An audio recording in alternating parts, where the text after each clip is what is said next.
The next step, once you have gotten a list which only has your active inventory items, is to go ahead and add items that are not in the list and or rename existing items to match what you expect them to be.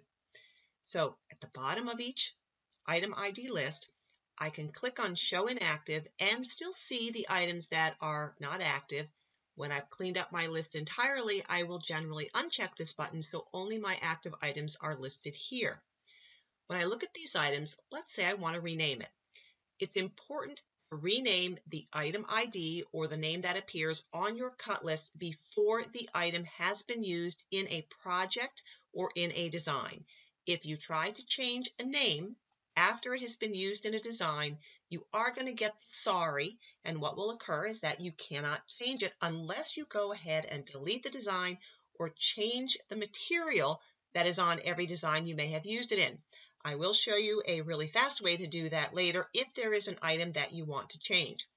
So get started initially, and if you do have any particular items that you have not used in a design and you want to rename them, okay, you can click here, and then perhaps you want to call it, anything else that you want to call it. You have the ability to change it as long as it hasn't been used. Click on Continue and then say OK, and the new name will appear here. You can call it pink elephants, it doesn't matter. But whatever you call an item is how it will appear on your cut list, and it's important that your users are aware of what that item is. The description field that may be pre-filled in on some items is when you sell an item on a project independent of a design or to give you more information about what something is based on a size. You can clear that out, you can delete it, it's not required to be there. Any name changes for physical items, you need to go ahead and do it before the item has been used on your list. Right? Now, if you want to add an item, for example, in this case, I did change the 5/8 OS, to OSB. I also carry it in CDX, right? So I might add a new item. I can choose a new item. I would go ahead and call it what I would like to call it. I do need to enter the true thickness and the true width of this material. Now, if you're not sure, you can always look at something that is similar, okay? So I can take that and I can go back to it and enter all of my dimensions. Okay? I can look at the waste and the cut time. If you do not know your waste factor, that will be something that you're going to adjust as you are using the program. The waste factor is something that is usually determined over a period of time. For most companies, that's between 1 and 6 months. The policy is whatever it is based on your company. The waste factor is always a percentage because if you go ahead and enter 20, your waste factor is 200%, which I don't think you want to go ahead and do.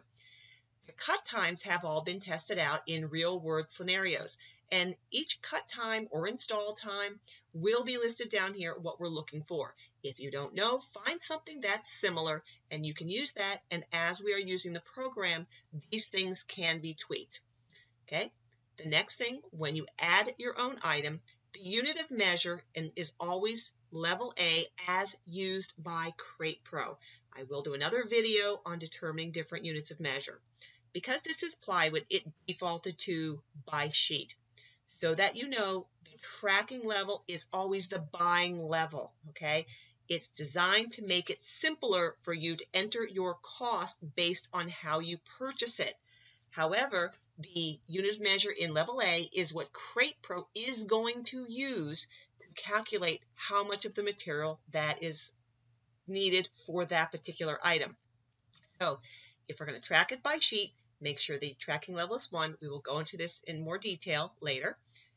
And then we also will show in this particular case, because we've added the width and the length in plywood, it's going to show us how many sheet per unit. But I will go over tracking level in another video, right? And you'll see it. Enter your costs that you would have for this item, and you will also need to figure out what the weight is. If you are not sure, again, go ahead and look at another item that's similar to it or close. Okay? Last thing on here that we're going to go ahead and look at is, let's say that you want to add another item and maybe you just want to change that something that's in there. I recommend click on the Show Inactive, look at the grayed out items, okay, that you have, And if one of these is close to an item that you want to add, it can actually be faster to go ahead and select that item, change it to what you would want to call it, okay, because that, again, it's close, but maybe it's not the same material. All right, continue, say okay, and then make changes based on whatever it is that you just did, okay, your costs, your weights, and so on. So you don't have to take a whole brand new item and enter all of the information. You can look at that in active list, then make the item active, and then you copy or take advantage of other information that's already been pre-entered. This way, when we're done, we can click on Show in Active, and our list should be complete for all of the materials that we carry with the names that we want those names to appear in.